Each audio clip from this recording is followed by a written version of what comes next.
During the Network Integration Evaluation Exercise, or NIE 12.1, the Army is evaluating the mission command on-the-move capabilities that allow soldiers to communicate vertically and laterally through voice and data in a tactical operational environment.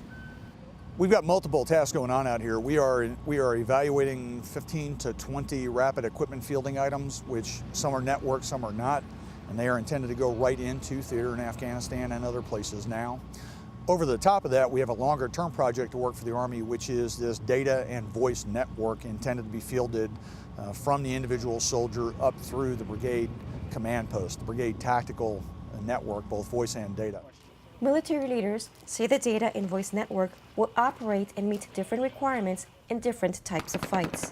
So I may use the same software or applications on each one of the devices in any type of conflict or environment, but what I'm asking of it may be completely different. Brigadier General Randal A, Commanding General for the Brigade Modernization Command, said two fundamental priorities of the current NIE 12.1 are first, for commanders to be able to command and control while they're moving, and second, to pull information out of the network and get it to a soldier level.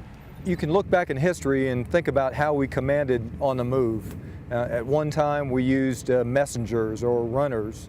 We've used flags while we were moving formations. We've used radios to be able to talk to one another. In this digital age, we're now able to pass information rapidly, large quantities of information, to create a common picture so that commanders can command effectively and get their soldiers in the right place at the right time.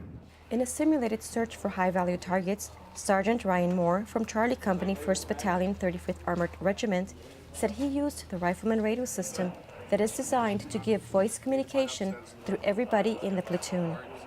I think it's important for soldiers because it gives each soldier overall situational awareness and takes out a few steps as opposed to having to get up from where my position is, say if I'm dug in somewhere, and run over and check on a soldier or pass information along to a soldier.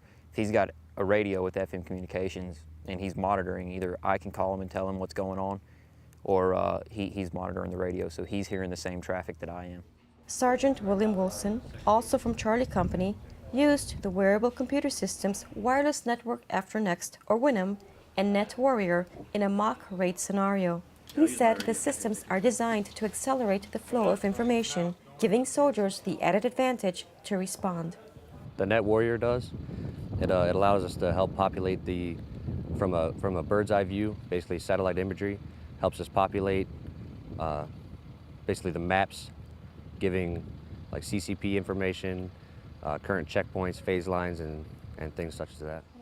Sergeant Moore said he believes the Army should pursue technology that allows soldiers to access key information anywhere, at all times, and all the way down to small units and soldier level. It goes back to the basics of what we all do, which is the three basics: shoot, move, and communicate. And all this equipment, it lets us do that faster. So, you know, there's no shooting flares in the air to signal things anymore or anything. I can call somebody and everybody knows we're all on the same page at the same time. Reporting for Fort Bliss, I'm Lt.Col Deanna Bague.